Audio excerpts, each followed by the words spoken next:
Hi everyone, welcome back to my channel. Thank you so much for clicking on today's video. Welcome to my closet. If you are not new around here, this is definitely not the first time that you have seen a video being filmed in my closet. But for once, it is not because anything bad is going on or because I'm sad or depressed or crying or anything. It is just simply because, I don't know, I like my closet and it's kind of nice to sit in here and film because it's not like a big open space, so I feel like the sound is better in here. So yeah, just another closet confessions with True. But we're actually not confessing anything this time. Well, in a way we are, but we are actually doing a Q&A today. So I have some questions written down here from you guys that I have had for a while. I actually have like 4 or 5 Q&A videos written down in this notebook that questions were submitted, I don't know, possibly almost a year ago. I have just had sitting in my little YouTube notebook here that my bestie Bernie got me. She put my fracking name on it. Like, how amazing is that? And I write down, this is my YouTube notebook, so I write down all of my like video ideas in here, or if I need to plan out how to film certain things for a video, I write them down in here. Super handy. Love it so much. Shout out to my bestie Bernie on that one. I thought just it would be nice to do one. I haven't done one in a long time. I think last time I did one was summertime, and it was like a pudgy girl problems kind of confidence, self-love, body positive Q&A. And this one will be different, like an entirely different topic. I'm sure you could tell in the title because I'm probably going to put it in the title of this video, but these are going to be my what questions. They're just all gonna start with the word what, in case you needed that explanation. But anyway, if you are new around here, my name is Ashley, but they call me True.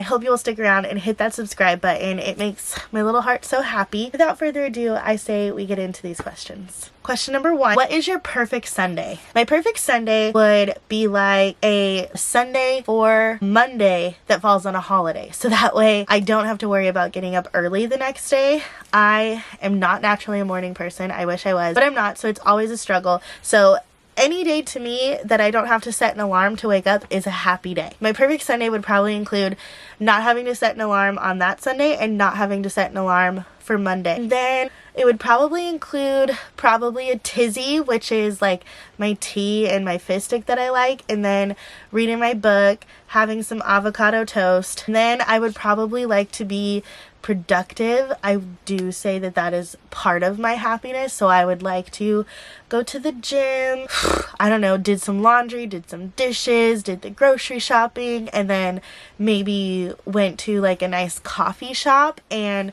worked on editing or worked on my book writing, and then maybe going to hang out with some friends in the evening or having them come over and hanging out with me, but getting to socialize a little bit, and then getting into bed and having like a hot chocolate or something with my twinkly lights on and watching a movie that I love, or a movie I've been wanting to see, or maybe a comfort show or a comfort movie, maybe, like whatever, and then going to bed in nice clean sheets, me being clean, a kitten next to me, Stormy. That's probably my perfect Sunday. What do you do for a living? So I'm an RBT and I absolutely love my job. It's the best job in the entire world. It stands for Registered Behavioral Technician, and what does it stand for? I don't know. I should know, but I don't remember what the T stands for. It's either therapist or technician.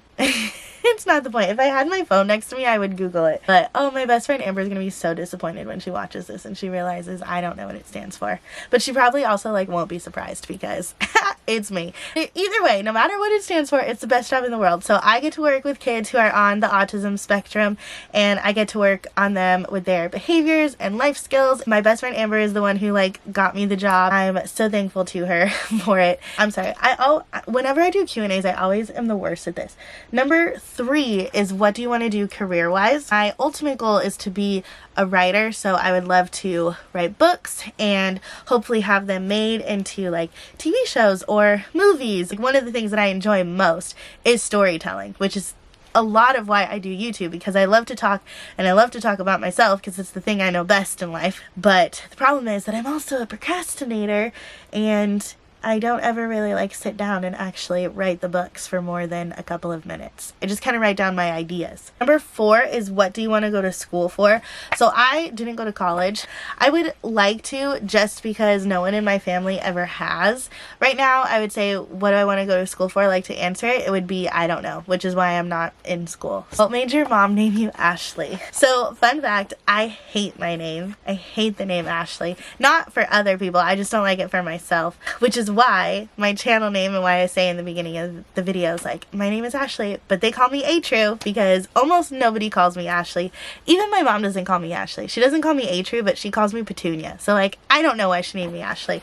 But the real reason, my mom actually loved the girl's name Lisa, but I had to have the middle name Antoinette because my grandma's mom died when my grandma was only 10, and my grandma's mom's name was Antoinette. So when my grandma had my mom, she gave my mom the middle name Antoinette. So my mom is Cynthia Antoinette.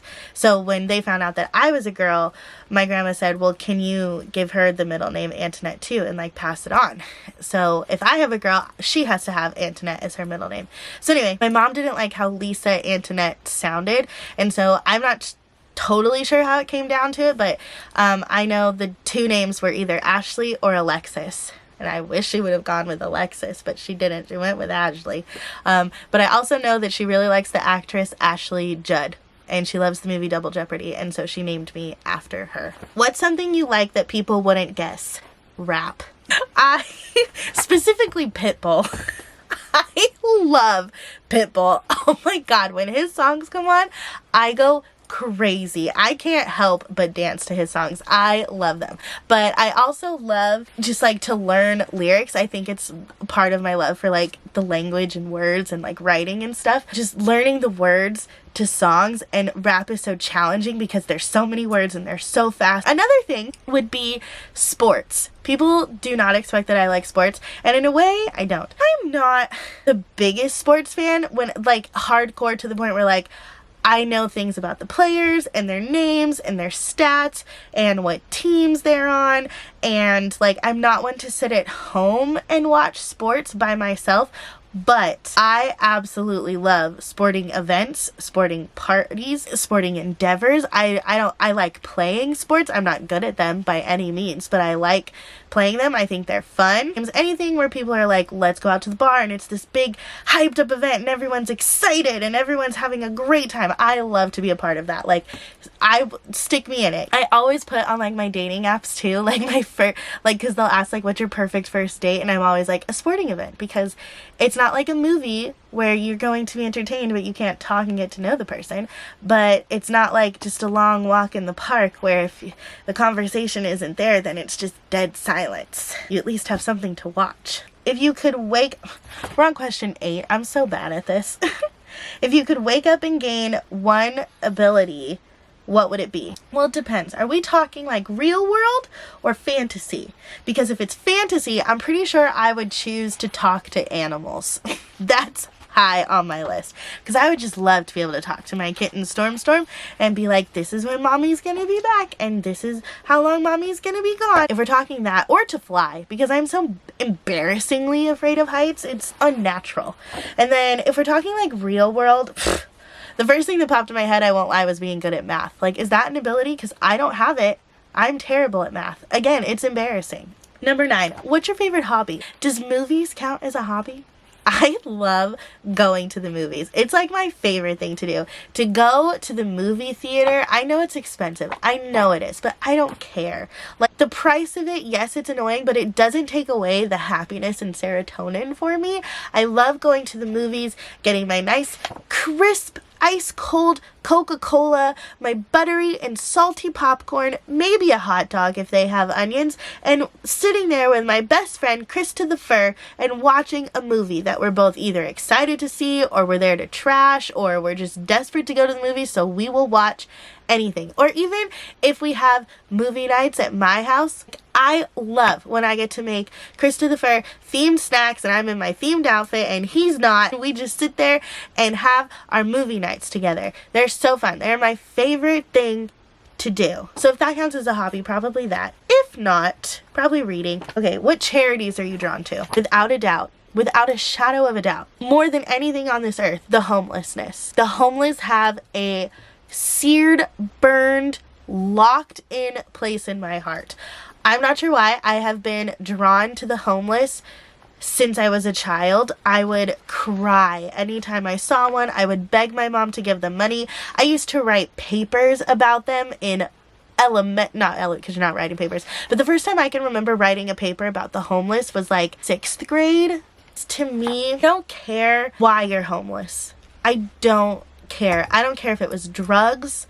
I don't care if it's because it was alcohol. I don't care if it's because you were unemployed. I don't care if it's because you got fired for being late 87 times. I don't care. To me, we as a society, it's disgusting that we let our fellow human beings, which, by the way, a large portion of the homeless population is mentally ill or mentally disabled people, so it's not their fault. You can't just be like, go get a job, you're just lazy. I'm not gonna give you money, you're just gonna use it on drugs. Like, they're not all there, okay? Be nice. Aside from that, for those of them that were on drugs, that were on alcohol, that took a few left turns in life, we are just like, meh, well, I have my own problems, like, I'm not gonna help them. Yet our tax dollars, our hard-earned money, barely goes to the school systems. Barely goes to the school systems.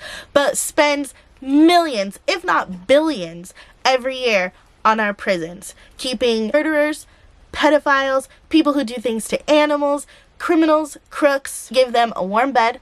We give them 3 meals a day. They can watch TV. Make it make sense. Now, don't get me wrong. I'm not saying let's get rid of prisons or something. Obviously, those people need to be locked up. But I think when it comes to how much we spend on prisons and the people that we put in prison, like, for instance, let's take, like, the tax evaders, right? Like, I'm just gonna go on a little tangent here. Let's take the tax evaders, for instance, the people who don't pay their taxes. They were each sentenced to jail for, like, a year or 2 years.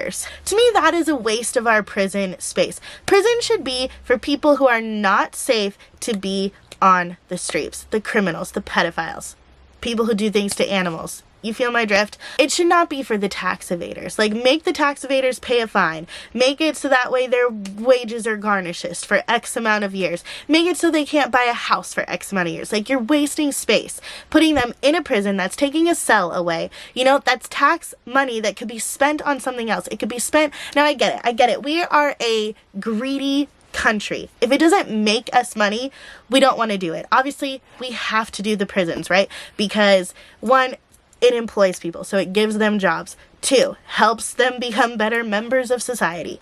Like, again, I'm not saying let's get rid of prisons, but when it comes to homeless shelters are almost entirely made up of volunteer work. So if it's not making the country money, they're not going to pay attention to it. They're not going to put things into it. So they just don't care about it, which is why people don't care about the homeless. And on top of that, homeless shelters would not even fix everything, because again, a large portion of the homeless population is made out of people who are not all there, whether they're war veterans, whether they're people who caretakers, you know, died or couldn't care for them anymore, and so they ended up on the streets, or they're people who are just, I don't know how, like, the politically correct term to say it, but just, like, insane, you know, they're not in the same world as us, so they don't have the medication. So I get it, like, you and me could not just go up to, like, a homeless group on the street and be like, hey, I have shelter, I have food for you, I have all this extra room, come here. Because they're not going to understand that. They're not going to grasp it. Like, there has to be so many steps that have to be taken. We have to figure out how to help these people mentally. We have to figure out why these people ended up on the street in the first place and try to, like, retrace our steps, right? It's ridiculous to me that we let so many of our fellow human beings who maybe, like I said, you know, got into drugs or alcohol or made some bad decisions, got kicked out, lost their job, whatever it may be, people are just so cold towards the homeless, you know? Like, there are people who spend 2 decades in prison and they're like, oh, they were never in a fight. They were in here because they robbed a bank when they were, you know, low on cash. And now they've spent the next 2 decades, like, putting their life together, and now they're out on the street, or not out on the street, I should say. Now they're being reintroduced to society. When it comes to people with addictions and people who have maybe taken a few left turns, we're just like, well, fuck you, you did it to yourself. So the charity, back to the question, the charity that I am drawn to is the homeless, for sure. Who do I need to talk to? Who can I talk to? Who can we talk to figure this out? Like this, it is such a big project, which I think is why no one has done it. Like, I don't think that there's a politician out there who is like, who has the time. And I mean, I don't want to say that it's more important than anything. Like, yes, America's healthcare needs fixing. Our teachers need more money. Like, people need better jobs, better pay, better educations. Like, you know, it all ties into one another. It's not more important than the other, but it's just like, to me, something that I always have noticed when it's time for elections, it's all about gun control. It's all about human rights, gay and trans, and making sure those people are heard, which I fully 4,000% support, and I'm not saying that it shouldn't be, but I don't feel like homelessness is ever a part of the solution, I don't feel like it's ever a part of the conversation as much as those other things. Like, you know, you see like a lot of people's platforms, you know, they'll be very vocal about it, where they stand on guns, where they stand on gay marriage, where they stand on trans rights, where they stand on our educational system, where they stand on minimum wage, and all that should be important. But I think the homeless population needs to be added to that conversation. Somebody should be working on it. I know that it's all about the big corporate America, and they want to keep us down, and so that's why they really don't work on it. I always think about it when I'm thinking about something trivial. I know I'm going way too long on this, guys, but like when I'm like, oh my god, I'm so cold, I cannot wait to get in my car, or I can't wait to get inside and turn the heat on, or because like Vegas is known for its heat in the summertime, like, whew, can't wait to get inside, I just need that air conditioning, it's so hot out here. Or like if I'm hungry, like, oh my god, I'm so hungry, I feel like I'm gonna faint, I haven't eaten in hours, like I just need to eat something. You know, imagine being homeless and having those thoughts and not knowing if you were gonna get to eat again, looking for shelter, looking for a place that has shade, looking for a place that you could cool down in. And then, mind you, being scared the whole time that someone's going to come and kick you out, because if you're in a public populated area, they don't want you there, so they're going to tell you to move. They're going to tell you can't be there, move, or I'm going to call the cops. We're going to move on because I've been talking about this for almost 10 minutes. Question 11. If you become famous overnight, what's the first thing you would do? Well, I guess fame doesn't always equal money. Like, you can get famous for bad things, but I can tell you that if I came into a lump sum, I would make sure my mom and I are taken care of. I would probably give her a house or an apartment, whichever she wanted, in whatever city she wanted, and then I would get cracking on all my dreams. I would probably hire a ghostwriter to help me write my books, because I can just talk and they can write it. Then we get going on the homeless and the other businesses that I would love to start and own someday. But okay, last question. What is the sweetest thing anyone's ever done for you? So, the sweetest thing anyone has ever done for me, I always say that I am so incredibly blessed with the village that I have built around me out of my friends. I've gone through a lot of loss this year, losing, I would say in the last 2 years. I feel like I've lost more friends in the last 2 years than in my entire life combined. And I think some of it was just they weren't real friends. I think some of it was people growing and changing and maybe growing apart. And then I think some of it was just a really toxicness that needed to be done. Besides all of that, I have done a really good job in finding people who just genuinely care about me and love me. And so it's hard to pick the sweetest thing anyone has ever done, because if I were to like go through the contacts on my phone, I feel like I could give you 6 or 7 things each and every one of those people have done for me. My best friend Erica always says that she thinks one of my love languages is gift giving, and it's not, but she thinks it because of how happy I get when I get a gift. Like, I really do like when people spend their money on me, or even make me something, or just give me something out of the blue. Like, on my birthday and Christmas, it's nice, don't get me wrong, but when it's out of the blue and you're just not expecting it, it's just this feeling of like, hey, I thought of you.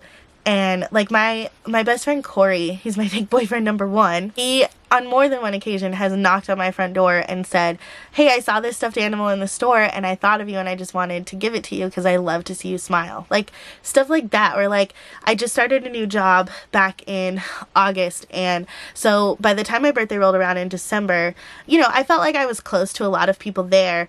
But there was one girl, Brittany, who bought me a cake for my birthday, and I was just like, I was so taken aback by it. I was just like, I did not expect this, that like it was so sweet of her to do. You know, I hadn't known her that long. Like, we're friends. Like, she wants to be my friend. Like, I want to be her friend. So, you know, that was great. Anytime someone gives me like a stuffed animal or something, like, you know, it's all sweet. But I will say, probably the sweetest thing that anyone has ever done for me, it wouldn't be anyone, it would be like a group of people. But for a long time, for 6 years, I worked at a hotel on the Strip, and my coworkers and I called ourselves the Castle Crew. During that time, back in 2018, my mom had a surgery. It's actually the surgery that made her handicapped. If you don't know, I say it in a lot of videos that my mom is handicapped. But this surgery she had on like her foot and ankle just completely botched. She'll never walk normal again, but it wasn't supposed to. It was supposed to fix her, and it ended up putting her in a wheelchair for about 9 months. During those times, I mean, life was just a struggle day in and day out, and it was so hard. I felt like we were drowning every day, and there was no light at the end of the tunnel. We didn't know if she was ever going to walk normal again, which like she didn't, but she did get out of the wheelchair, so it got better. But it was so hard because she was stuck in this wheelchair, so she couldn't work, and I could only work like 2-3 days a week because someone needed to be here almost at all times to take care of her, and it's just her and I. And so there wasn't anyone to help us. And then even my job, like back then I was what they call an on-call, or like maybe you'll call it like an extra board at your job, I don't know. But it basically just kind of meant that I didn't have a set schedule. I was scheduled, and then on the days that I was off, I could always be called in. And at that time, I was number 1 in seniority, so I was at the top of the list to be called, and I was the girl that like always said yes. So during those 9 months, I suddenly became the girl that like never said yes, because I couldn't leave my mom by herself, especially with no notice. And I remember my boss like took a crack at me one day, and he was like, what happened to you? Like, where have you been? Like, I haven't seen you in forever. And I just remember like going in the bathroom and crying because I felt like I was just failing at everything. Like, I was letting my job down. And like, I didn't necessarily like love my job, but I loved the people that I worked with. It's the only reason that I stayed there 6 years, because I loved my Castle Crew so much. We were so close. We were such a tight-knit group. It was just the best, most amazing people to work with. And during this time that my mom was in the wheelchair and we were struggling so much financially. It's a long story as to why, like, she did have disability insurance and everything, but it was an absolute nightmare. They kept cutting it like every month. It would never come on time. So like, anyway, my friends and I threw like this benefit car wash for my mom, raise money to help us pay our bills, because again, she wasn't supposed to be in that wheelchair for 9 months. So she did not have 9 months worth of like paid leave and vacation just sitting there waiting to be used. So when those people like came together, and not even everyone who came was part of the Castle Crew, like some of them were just my friends from school, like Amber was one of them, my best friend Jenna, like all those people, a ton of people came. So like, if I don't mention you by name, I'm so sorry, but like the Castle Crew came together. We had all worked the night before till like probably midnight or 1 a.m. The car wash was on a Saturday. They all came out and spent their Sunday or Saturday morning, I don't really remember which, washing cars. It wasn't like super busy, so it wasn't like back to back or anything. Just the fact that they came out and spent their Saturday washing cars for no benefit of their own. I didn't pay them to be there.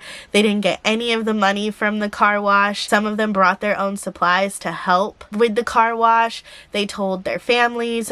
They donated on top of being there and helping me wash cars. I think that is probably the sweetest thing, like that my entire Castle Crew came together, and so many of my other friends who weren't a part of the Castle Crew, like I don't know, like it wasn't like she had died, you know, like this wasn't like a benefit car wash to like help pay for a funeral or something.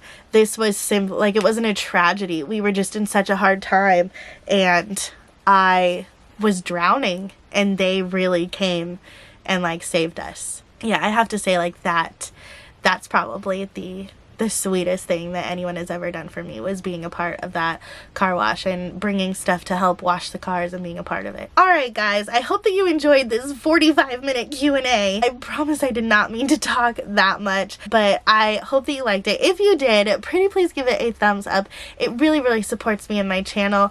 And if you guys liked me, pretty please hit that subscribe button. Hopefully you learned a lot about me and liked me enough to subscribe. It also supports my channel, but it also supports my mental health. If you could subscribe, that would be wonderful. And I post new videos every Sunday and Thursday at 11:15 a.m. Pacific time.